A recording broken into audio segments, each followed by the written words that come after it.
गूंगी बहू अंधी सास। एक परिवार में 5 लोग थे। ओम प्रकाश, उनकी पत्नी सुमित्रा, बहू भावना, बेटा राहुल और एक थी उनकी बेटी प्रियंका। वैसे तो ओम प्रकाश और सुमित्रा के घर में सब कुछ ठीक ठाक था, लेकिन सुमित्रा की एक आदत थी। घर में कुछ भी गलत या सही हो तो वो किसी से कुछ नहीं कहती।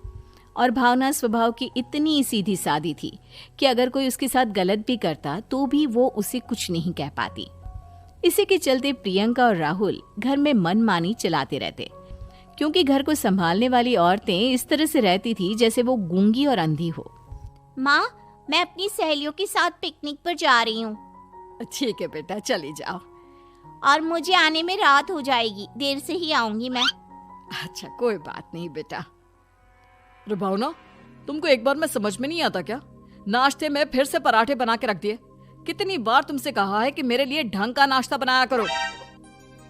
ठीक है जी, आगे से ध्यान रखूंगी।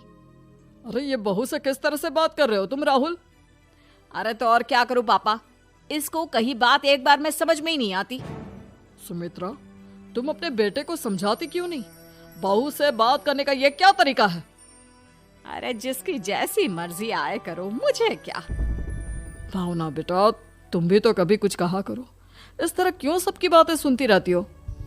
कोई बात नहीं पापा जी, सब ठीक है। रात को काफी देर तक प्रियंका घर नहीं आती और जब वापस लौट कर आती है तो एक लड़की के साथ बाइक पर बैठकर। सुमित्रा और भावना दोनों ही प्रियंका को लड़की के साथ देख लेते हैं।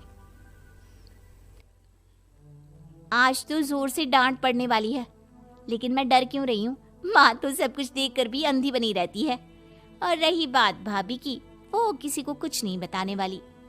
कहने को भगवान ने आवाज दी है, लेकिन गूंगी है गूंगी। अरे प्रियंका बेटा, इतनी रात को कॉलेज से लौट कर आ रही हो? कहाँ गई थी तुम? पापा, वो सहेली के घर पर थी, पढ़ाई करने के लिए रुक गई थी। अच्छा, ठीक है, जाओ अपने कमरे में जाओ और सो जाओ।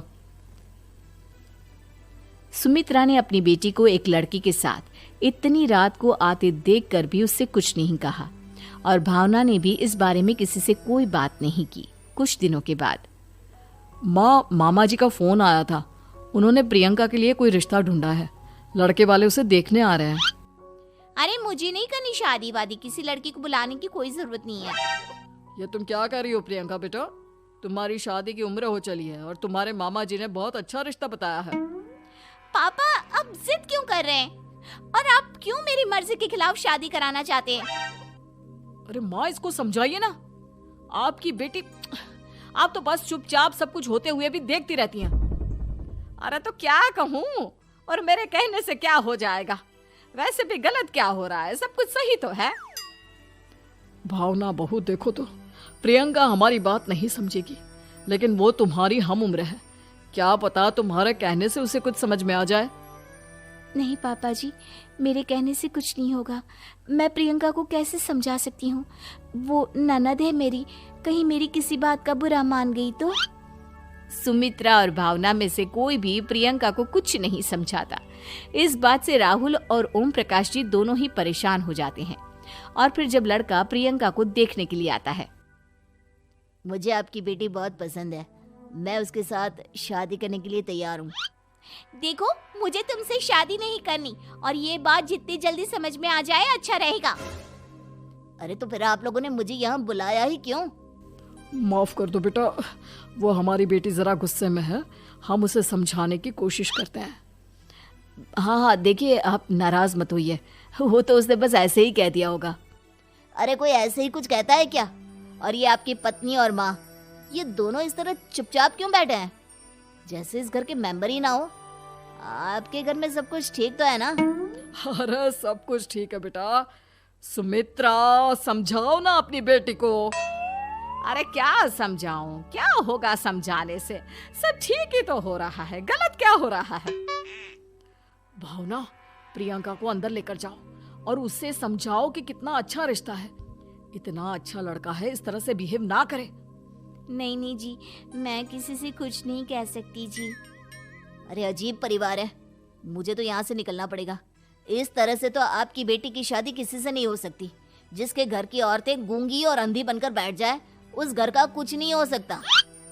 ओम प्रकाश और राहुल सुमित्रा और भावना की हरकतों की वजह से बहुत परेशान हो जाते हैं। एक दिन वो दोनों आपस में बात करते हैं। पापा, समझ में नहीं आता कि भावना और माँ को कैसे समझाया जाए। सही कहते हो बेटा, तुम और मैं काम के सिलसिले में सारा दिन घर के बाहर रहते हैं और घर की दोनों औरतें जिन्हें सारा घर संभालना चाहिए गूंगी और अंधी बनकर बैठी हैं। पापा, आप ही बताइए इसका क्या उपाय है? मेरी तो कुछ समझ में नहीं आता बेटा, लेकिन हमें कुछ तो करना पड़ेगा, क्योंकि इन सब की वजह से प्रियंका बहुत ज्यादा बिगड़ती जा रही है। तुमने देखा उसने किस तरह से बिहेव किया था। अरे लेकिन पापा, हम करेंगे क्या? हमें एक नाटक करना होगा। कुछ दिनों के लिए हम भी गूंगे और बहरे बन जाते हैं, उसके बाद इन दोनों औरतों को अकल आएगी। हाँ पापा, शायद आपकी बात ठीक है। हम दोनों हर बार बात को संभाल लेते हैं और इसी वजह से माँ और भावना कुछ भी करने की कोशिश ही नहीं करते। और फिर अगले दिन, भावना, नाश्ते में क्या बनाया है? जी, पराठे बनाए हैं। मेरे लिए पोहा बना दो। अच्छा जी, ठीक है, अभी बना देती हूँ जी। बहू, नाश्ते में क्या बनाया है? पापा जी, पराठे हैं और पोहे बन रहे हैं। अरे बहू, मुझे तो उपमा खाने का मन था, मेरे लिए उपमा बना दो। ठीक है पापा जी, अभी बना देती हूँ। भाभी, जल्दी से जरा मेरा कॉलेज के टिफिन तो पैक कर देना। और सुनो, मुझे ना भिंडी की सब्जी खाने का मन है। सुमित्रा चुपचाप बैठी बैठी सब कुछ देख रही थी। उसने किसी से कुछ भी नहीं कहा और ये देखकर भावना को मन ही मन गुस्सा आ रहा था, लेकिन वो किसी से कुछ नहीं कह रही थी। उसे लग रहा था कि ओम प्रकाश जी, जो हमेशा उसके साइड लेते थे, वो भी आज चुपचाप बैठे हुए थे। शाम के वक्त प्रियंका अपने बहुत सारे दोस्तों को लेकर घर आती है और उधर दूसरी तरफ से राहुल भी अपने ऑफिस के दोस्तों को लेकर घर आ जाता है। प्रियंका अपने कमरे में तेज म्यूजिक चलाकर डांस करती है और राहुल अपने दोस्तों के साथ बैठकर जोर जोर से हंस रहा था। प्रियंका और राहुल मिलकर पूरे घर को अस्त व्यस्त कर देते हैं, लेकिन भावना उनसे कोई शिकायत नहीं करती और सुमित्रा जी भी चुपचाप बैठी रहती है। लेकिन भावना और सुमित्रा के अंदर का गुस्सा धीरे धीरे बढ़ रहा था। फिर रात को ओम प्रकाश और राहुल एक दूसरे से बातें करते हैं। पापा, हमने इतना कुछ किया, फिर भी भावना कुछ बोलती ही नहीं और माँ भी कुछ गलत करने से किसी को रोकती ही नहीं। तुम चिंता मत करो बेटा, इन दोनों के अंदर का गुस्सा भर रहा है और बहुत जल्दी बाहर आने वाला है। अगले दिन, अरे बहू, ये कपड़े धुले हैं या गंदे हैं? पापा जी, कपड़े तो मैंने धोकर ही आपकी अलमारी में रखे थे। मुझे तो साफ नहीं लग रहे, एक बार और धो देना। प्रियंका, मैं सोच रहा था कि तुम्हें उस लड़के से शादी नहीं करनी है ना, मत करो। एक काम करो, वैसे भी क्या रखा है शादी वादी में, तुम्हें जो लड़का पसंद है उसके साथ जाकर कोर्ट मैरिज कर लो। इस बार ओम प्रकाश और राहुल की बात सुनकर भावना और सुमित्रा के अंदर का गुस्सा जाग उठता है।